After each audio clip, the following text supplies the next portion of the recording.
Flores e borboletas são coloridas pelo mesmo motivo: reprodução. O objetivo aqui é o jogo do acasalamento. E, como num show brega de Las Vegas, quanto mais coloridas e chamativas forem, melhor.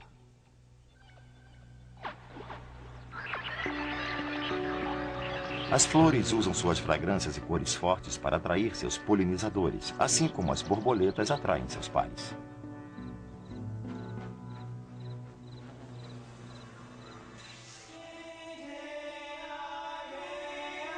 O mundo secreto dos jardins.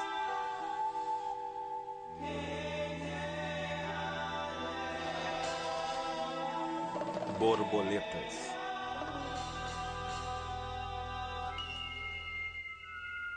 Distribuição Sinapse.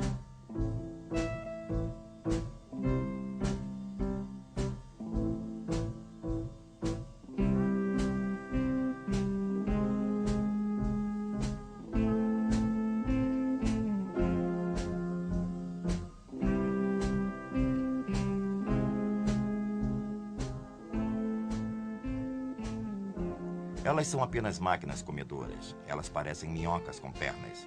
Mas as lagartas são o estágio juvenil das borboletas, que é o estágio no qual sua função é acumular nutrientes para, no final, se transformarem em adultas aladas. Elas têm apetite voraz e sua única motivação é comer, comer e comer cada vez mais.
Uma das coisas mais certas a respeito das lagartas é que você pode caminhar pelo jardim sem notar que estão lá. Mas se olhar de perto, vai encontrar um estranho mundo de comportamentos bizarros e ousadas misturas de cores. Muita gente quer se livrar delas. Não sei, talvez se pareçam muito com minhocas e ninguém suporte isso. Mas, na verdade, não só essas criaturas são lindas e interessantes, como estão em vias de se transformarem em borboletas. Vamos ver esses exemplos. Dria Julia,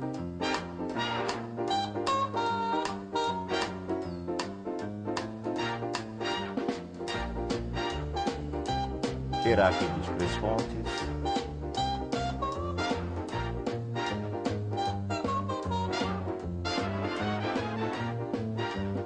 Driadula faetusa,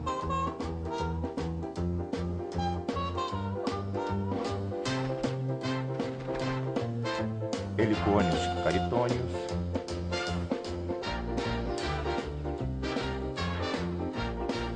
e Helicônios erato.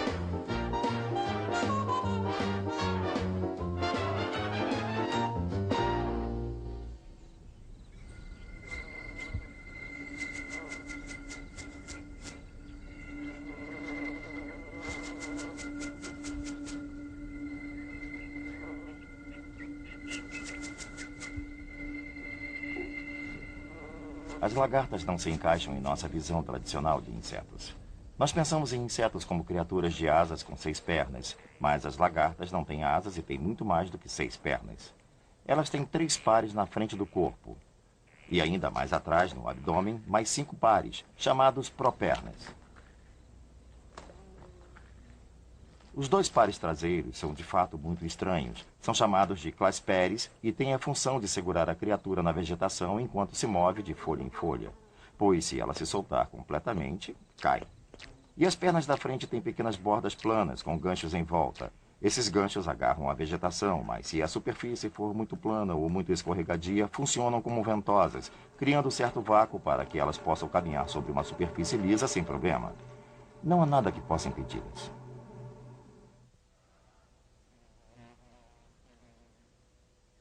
As lagartas, em geral, desenvolvem relação estreita com as plantas das quais se alimentam.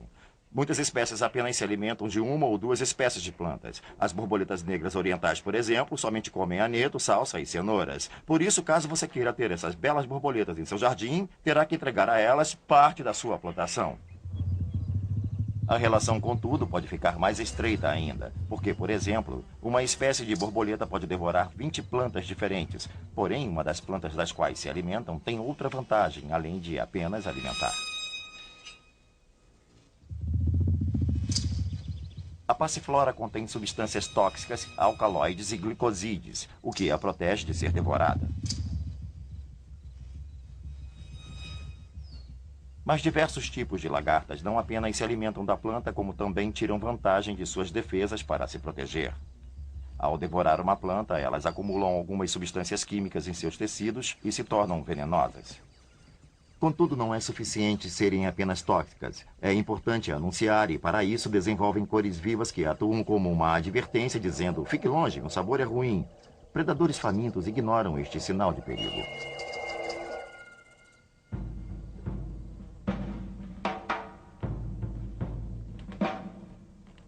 À medida que a lagarta abre seu caminho no mundo comendo, é lógico que vai crescendo. E isso é um pouco problemático, porque a camada externa da pele, o exoesqueleto, é na verdade bem rígido.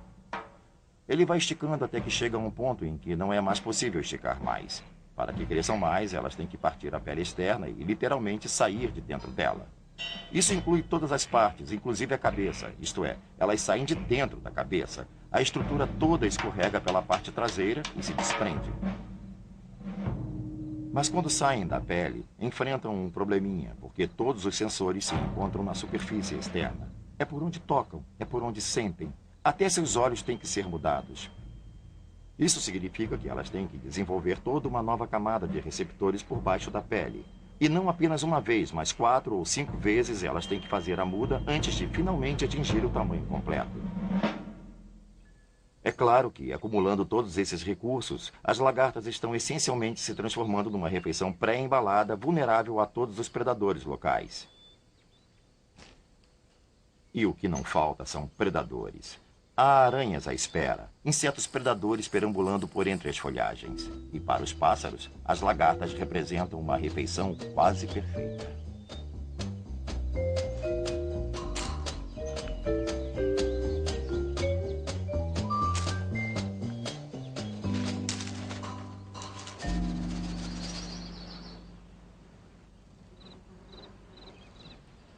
As lagartas, contudo, não são indefesas. Muitas são cobertas por um revestimento espesso de pelos eriçados que fazem com que sejam indigestas. E, às vezes, elas têm até substâncias tóxicas que transformam esses pelos em urticantes. Uma outra abordagem é tentar parecer uma coisa que, na verdade, não são. Algumas lagartas de borboletas negras se disfarçam de fezes de passarinho. O disfarce pode ser até mais elaborado. Manchas arredondadas podem dar a impressão de que há uma cobra na folhagem e não uma deliciosa lagarta. Podem sofisticar ainda mais e usar umas glândulas que emitem um odor fétido, o que serve de freio para alguns predadores.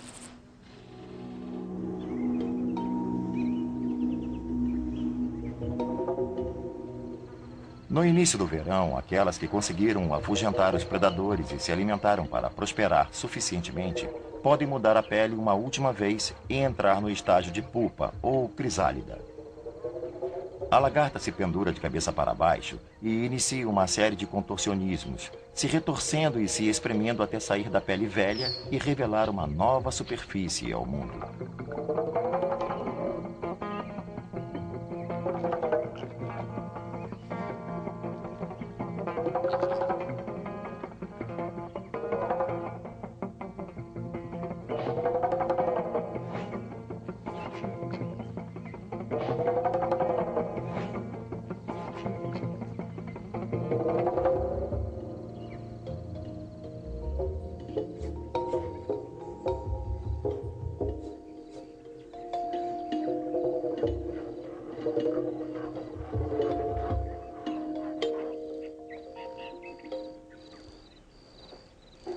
Encontrar lagartas demanda principalmente saber o que procurar. E as crisálidas estão lá, no seu jardim. Você só precisa saber como encontrá-las. É fundamentalmente uma questão de procurar sobre alguma coisa. Você tem que olhar lenta e meticulosamente por entre a vegetação, lembrando-se de que elas estão ali, fazendo de tudo para permanecer escondidas. Por isso, você tem que saber o que está procurando.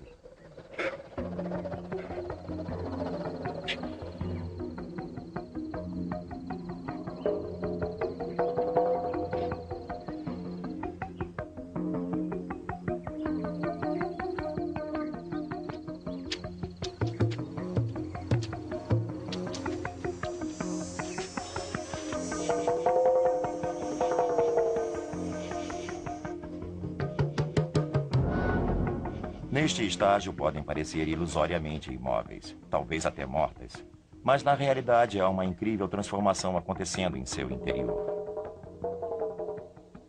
Internamente, as partes do corpo que um dia foram uma lagarta estão sendo agora convertidas numa sopa de elementos desfeitos e depois reorganizados para formar um novo indivíduo novinho em folha.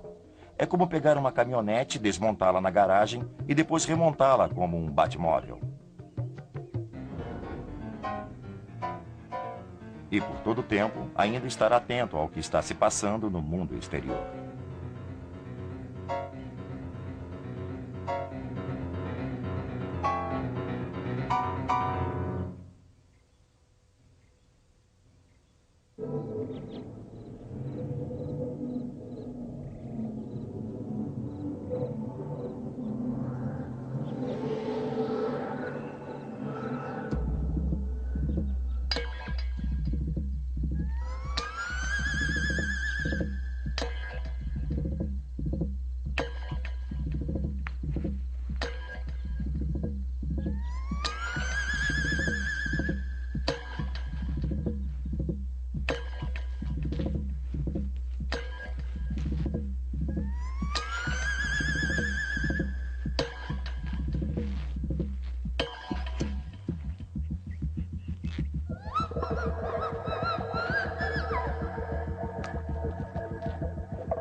Finalmente adulta, emerge da crisálida em sua nova forma, com 6 pernas e com asas. Ainda está um pouco úmida e um pouco enrugada, por isso precisa perder um tempo se secando antes de começar a voar. Mas está basicamente preparada para assumir sua nova missão na vida: reprodução.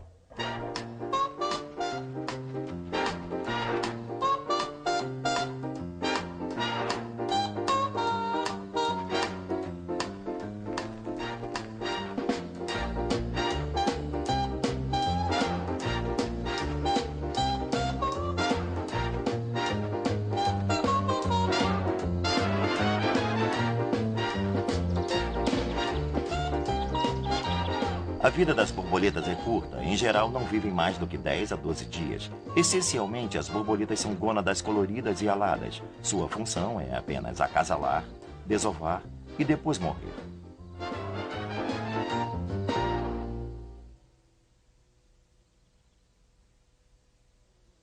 As borboletas são criaturas reprodutoras. Para elas é importante atrair a atenção e encontrar um parceiro o mais rápido possível. Como fazem isso? Com a exposição colorida de suas asas. Essas cores vêm das pequenas escamas que cobrem as asas, pequenas estruturas sobrepostas arrumadas como sarrafos de um telhado. Nem sempre obtêm as cores de pigmentos. Algumas têm estruturas prismáticas que refletem a luz de uma forma particular.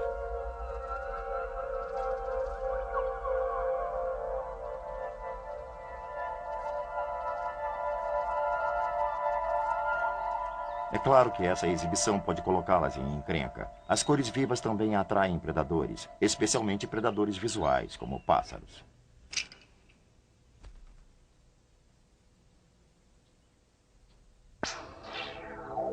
Mobilidade também traz certas desvantagens.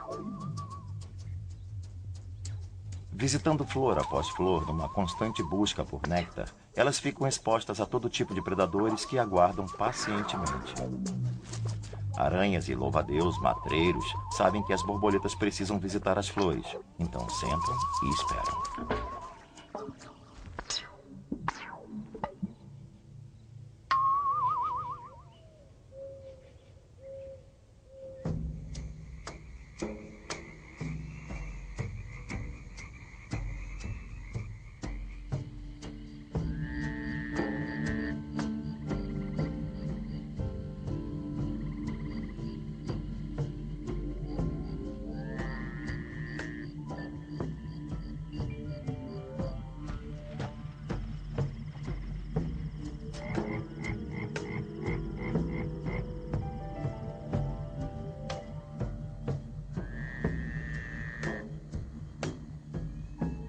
À noite, virtualmente, nenhuma borboleta é ativa. Elas procuram um local seguro onde se recolher, fecham as asas e não se movem. É nessa absoluta imobilidade que está a maior segurança contra predadores. Elas não podem mesmo perambular por ali porque, em temperaturas mais baixas, seu metabolismo se torna lento e elas ficam imobilizadas.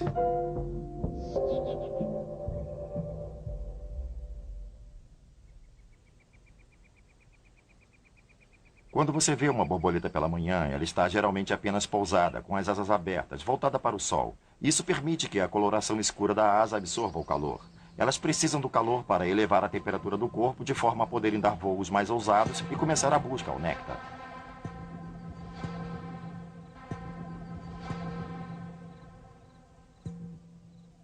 Quando uma borboleta pousa sobre uma flor, uma das primeiras providências a tomar é prová-la, para ter certeza de que ali há néctar. Ela basicamente estende as patas frontais em direção à flor, porque seus receptores gustativos ficam nas patas dianteiras.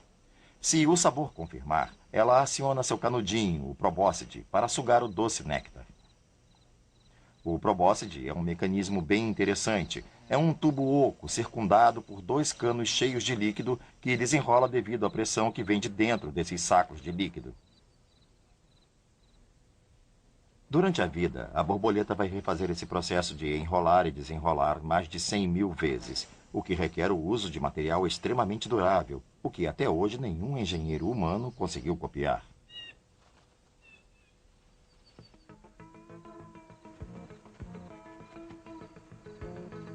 Enquanto patrulham o jardim voando de flor em flor, elas veem um mundo inteiramente diferente de como vemos.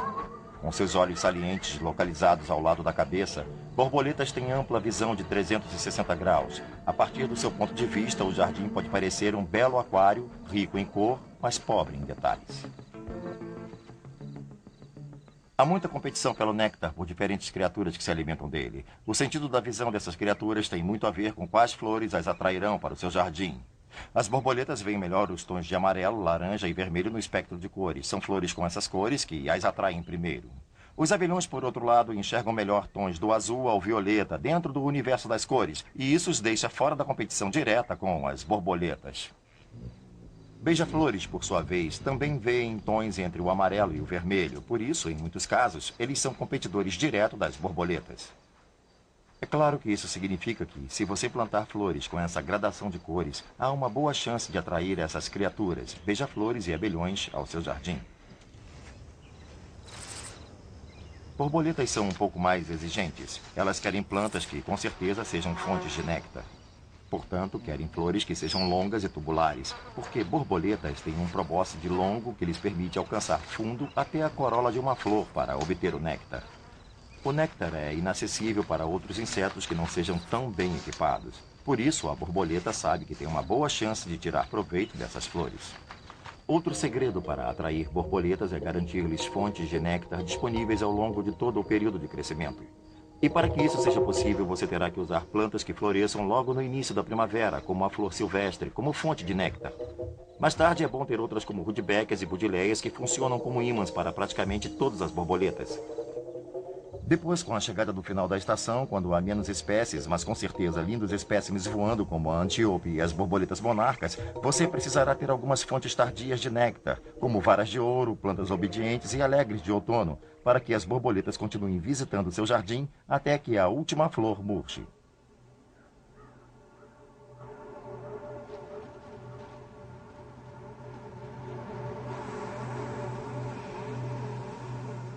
Ao final da estação, a maioria das borboletas fica velha e maltrapilha. Elas já desovaram e não sobreviverão ao inverno. Algumas poucas, contudo, como as monarcas e algumas vanessas, vão voar para o sul para evitar o frio.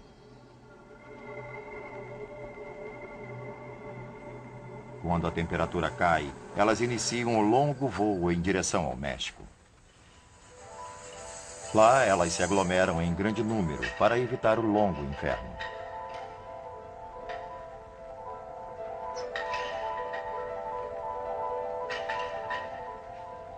As monarcas vivem por mais tempo que muitas outras borboletas, e é por isso que é possível a elas fazer esta longa migração. Mas não são as mesmas borboletas que retornarão na primavera. Cada geração viaja até um pouco mais para o norte para então desovar. As monarcas que retornam na primavera são as descendentes diretas das que foram embora no outono.